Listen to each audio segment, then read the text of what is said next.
बिस्मिल्लाहिर्रहमानिर्रहीम। अस्सलाम वालेकुम स्टूडेंट्स, कैसे हैं आप सब। मैं उम्मीद करती हूँ कि आप सब अपने घरों में खैर व आफियत से होंगे। यूनिवर्सल हाई स्कूल ने कोरोना प्रॉब्लम की वजह से एक बार फिर ऑनलाइन लेक्चर का आगाज़ किया है। उस हवाले से मैं आप लोगों की जनरल साइंस की टीचर मिस बिनिश क्लास 7 से, ये मेरा लेक्चर नंबर 3 है। लेक्चर नंबर 2 में हम लोगों ने सोर्स वाटर के बारे में पढ़ा था, जिसमें हम लोगों ने ground water, fresh water, ocean water और सरफेस वाटर के बारे में पढ़ा था। सरफेस वाटर हमारी ज़मीन का बहुत सारा हिस्सा जो है 97% हिस्सा जो है वो पानी के ऊपर मुश्तमिल है।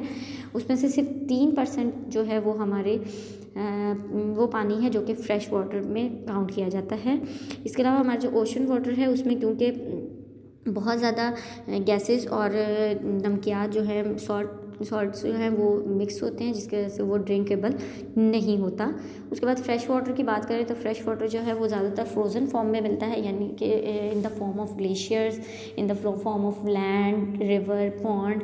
ये वो तमाम ज़राए हैं जिनके ज़रिए हमें फ्रेश वाटर अवेलेबल हो सकता है। उसके बाद अगर हम ग्राउंड वाटर की बात करें तो पानी जब बारिशें होती हैं तो बहुत सारा पानी जो होता है वो ज़मीन के नीचे जज़्ब हो जाता है, उसके मुख्तलिफ लेयर्स में जज़्ब हो जाता है और बाकी का पानी जो है वो भाप बन के उड़ जाता है। जो पानी ज़मीन के नीचे चला जाता है उसको निकालने के लिए मुख्तलिफ ज़राए इस्तेमाल किए जाते हैं, जिसमें जो है कुएँ खोदते हैं, हम बोरिंग वगैरह करते हैं। ये वो तमाम ज़राए हैं जिनके ज़रिए हम लोग ग्राउंड वाटर को निकाल सकते हैं। इसके साथ मैंने आप लोगों को एक होमवर्क दिया था, जिसमें होमवर्क था learn definition of page number 48। इसमें आपने वो तमाम डेफिनेशन जो कि मैंने अंडरलाइन कराई थी, ग्लेशियर्स की, वेटलैंड की, ग्राउंड वाटर की और वाटर टेबल की, वो ये 4 डेफिनेशन जो है वो मैंने आप लोगों को अंडरलाइन करवाई थी। ये तमाम डेफिनेशन मैं उम्मीद करती हूँ कि आप सब बच्चों ने याद कर ली होंगी। इसके साथ साथ कुछ परसेंटेजेस वगैरह भी मैंने आपको अंडरलाइन करवाए थे, वो MCQs और फिलिंग द ब्लैंक्स के लिए इंतहाई इंपॉर्टेंट है। आप लोगों ने उसको भी अच्छे से याद कर लेना है। अब हम अपने लेक्चर नंबर 3 की तरफ आते हैं। तमाम बच्चे अपनी बुक्स ओपन करें, page number 46, chapter number 5 water. आज का जो हमारा टॉपिक है वो है पेज नंबर 49 पे। टॉपिक नंबर है 5.3 इम्प्योरिटीज़ ऑफ वाटर। इम्प्योरिटीज़ कहते हैं मिलावट, वो चीज़ें जो कि हमारे पानी में मिली हुई हैं। सबसे पहले हम रीडिंग कर लेते हैं। We need clean drinking water, are water resources are become unfit due to the presence of impurity in water. Water may have germs, it may also have salt, dirt and other chemicals in it. The addition of harmful substances into the water is called water pollution. Harmful and unwanted substances in water are called pollutant. We can classify water pollutant into the different groups. Number 1, bacteria, virus and other microorganisms are disease causing pollutant. Number 2, acid, salt, etc. or water soluble pollutant. These pollutant can increase the growth of algae in the water. The presence of algae can block the sunlight to reach other plants in the water. Plants cannot make their own food and die. As a result, fish and other aquatic animals also die. Number 3, oil, plastic and pesticides are also harmful to all plants and animals in the water. जी, इसका आप लोग सबसे पहले definition underline कर लें। Second paragraph की first definition है, the addition of harmful substances in the water is called water pollution. Harmful का मतलब होता है नुकसानदेह। ये आप लोगों की पहली डेफिनेशन है। दूसरी डेफिनेशन है, harmful and unwanted substances in water are called pollutant. ये दूसरी डेफिनेशन आपके पास मौजूद है, इसको आप अंडरलाइन कर लें। अच्छा जी, इसमें उन्होंने कहा कि हम लोगों को ज़िंदगी गुजारने के लिए पानी की ज़रूरत पड़ती है और हमारी बॉडी का बेशतर हिस्सा जो है वो पानी के ऊपर मुश्तमिल है, इसलिए पानी हमारी ज़िंदगी का बहुत ज़्यादा अहम हिस्सा है।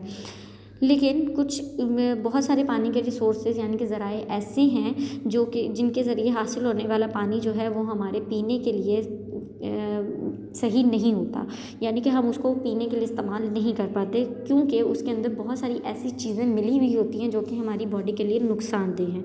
जैसा कि बहुत सारे जरासीम, ऐसे जरासीम जो कि हमें नज़र नहीं आते, बहुत छोटे माइक्रो ऑर्गेनिज़म्स होते हैं, बहुत ज़्यादा माइक्रो ऑर्गेनिज़म्स जो कि हम लोग आम आँख से नहीं देख पाते, वो तमाम ऑर्गेनिज़म्स जो होते हैं वो पानी के अंदर मिक्स होते हैं, जिसकी वजह से वो पानी हमारे पीने के काबिल नहीं रहता। इसके अलावा इस पानी के अंदर जो है नमकियात मौजूद होती हैं, बहुत ज़्यादा गंदगी मौजूद होती है और बहुत सारे ऐसे केमिकल मौजूद होते हैं जो कि हमारी बॉडी के अंदर जाके हमारे मुख्तलिफ ऑर्गन्स को डैमेज कर सकते हैं। इसीलिए हमारे पानी जो हमें पानी के बहुत सारे ऐसे ज़राए हैं जिनके ज़रिए इस तरह का पानी मिलता है जो कि हम लोग पीने के लिए इस्तेमाल नहीं कर सकते। उसके बाद उन्होंने कहा वाटर पॉल्यूशन होती क्या है। वाटर पॉल्यूशन कहते हैं पानी के अंदर कुछ ऐसे अज्जा का मिल जाना जो कि हमारे लिए नुकसानदेह होते हैं, नुकसानदेह होते हैं, पानी को गंदा कर देते हैं, इसको हम वाटर पॉल्यूशन कहते हैं। वो अशिया जो कि हमारे लिए नुकसानदेह हैं या वो अशिया जो कि हम लोग हमारी ख्वाहिश के मुताबिक नहीं है, उन अशिया को हम पॉल्यूटेंट कहते हैं। यानी कि पानी के अंदर वो तमाम चीज़ें जैसा कि जर्म्स, जैसा कि नमकियात, गंदगी और दूसरे केमिकल्स, ये वो तमाम चीज़ें हैं जो कि वाटर पॉल्यूटेंट कहलाती हैं। उसके बाद उन्होंने कहा कि हम वाटर पॉल्यूटेंट को 3 हिस्सों में डिवाइड कर देते हैं।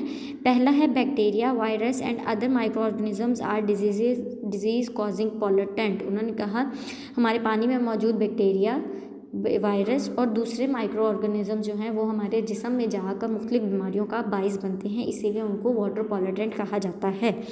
नंबर 2 है एसिड, सॉल्ट आर वाटर स्लबल मतलब मिक्स हुई हुई, यानी कि हमारे एसिड्स और जो नमकियात हैं वो हमारे पानी के अंदर मिक्स हुई हुई होती हैं। मिक्स होने की वजह से क्या होता है कि हमारे पानी के ऊपर जो है अलजाई की एक ग्रीन कलर की अलजाई होती है, उसकी एक लेयर बन जाती है। उस लेयर के बनने की वजह से क्या होता है कि जो सूरज की रोशनी है वो पानी के अंदर जो है वो नहीं जा पाती और पानी की सतह के ऊपर ही ठहर जाती है, ब्लॉक हो जाती है। उसके ब्लॉक होने की वजह से जो सनलाइट है वो नीचे पानी के नीचे नहीं जा पाती, जिसकी वजह से जो हमारे एक्वेटिक प्लांट्स हैं उन तक वो पानी रोशनी जो है, सनलाइट जो है वो नहीं पहुंच पाती और वो अपना काम नहीं कर पाते, अपनी फूड नहीं बना पाते, जिसकी वजह से वो आहिस्ता आहिस्ता मर जाते हैं। और क्योंकि एक्वेटिक एनिमल्स होते हैं वो किसी ना किसी तरह अपनी खुराक हासिल करने के लिए प्लांट्स के साथ कनेक्टेड होते हैं, उस फूड चेन बनी हुई होती है। उस फूड चेन के डिस्ट्रॉय होने की वजह से, यानी कि प्लांट्स के मरने की वजह से दूसरे एक्वेटिक एनिमल्स भी जो होते हैं वो भी अफेक्ट होते हैं और उनको भी खुराक नहीं मिल पाती और वो भी आहिस्ता आहिस्ता मर जाते हैं। उसके बाद तीसरी बात करें तो oil, plastic and pesticide. Pesticide कहते हैं कीड़े मार अद्वियात को, यानी जरासीम कश को। ये वो तमाम चीज़ें जैसा कि पानी के अंदर हम ऑयल आ जाता है पानी के अंदर, उसके अलावा प्लास्टिक की चीज़ें हम लोग पानी के अंदर फेंक देते हैं। उसके अलावा जो हम लोग अपनी फसलों को बढ़ाने के लिए अच्छी उसकी ग्रोथ को ज़्यादा करने के लिए जो जरासीम कश अद्वियात इस्तेमाल करते हैं, वो जब पानी बारिश होती है और वो पानी जो है उनके क्रॉप्स के ऊपर पड़ता है, फसलों के ऊपर पड़ता है, तो फसलों के ऊपर लगी हुई जो अद्वियात होती हैं वो उस पानी के ज़रिए बहकर हमारे रिवर, पॉन्ड और ओशन तक पहुँच जाती हैं और वो पानी के अंदर मिक्स हो जाती हैं। ये तमाम चीज़ें, ऑयल, प्लास्टिक और ये जरासीम कश अद्वियात जो होती हैं, तमाम चीज़ें जो होती हैं वो वाटर पॉल्यूटेंट कहलाती हैं, यानी कि पानी को गंदा कर देती हैं और पानी को पीने के काबिल नहीं रहने देती।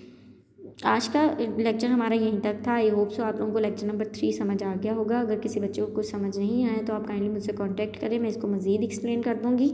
इसके साथ मैं आप लोगों को एक लेक्चर के साथ एक होमवर्क दे रही हूँ। लेक्चर नंबर 3 का जो होमवर्क है वो लॉन्ग क्वेश्चन नंबर 2 है, what make our water impure, यानी कि वो कौन सी चीज़ें जो कि पानी को गंदा बना देती हैं। ये आप लोगों का होमवर्क है। इसका आंसर आप लोगों ने लेक्चर नंबर 3 में से ढूंढ के लिखना है अपनी कॉपीज़ में। इंशाल्लाह लेक्चर नंबर 4 में हम लोग सोर्सेज ऑफ वाटर के बारे में पढ़ेंगे। अल्लाह पाक आपको और आपके घर वालों को अपने हिफ्ज़-ओ-अमान में रखे। अल्लाह हाफ़िज़।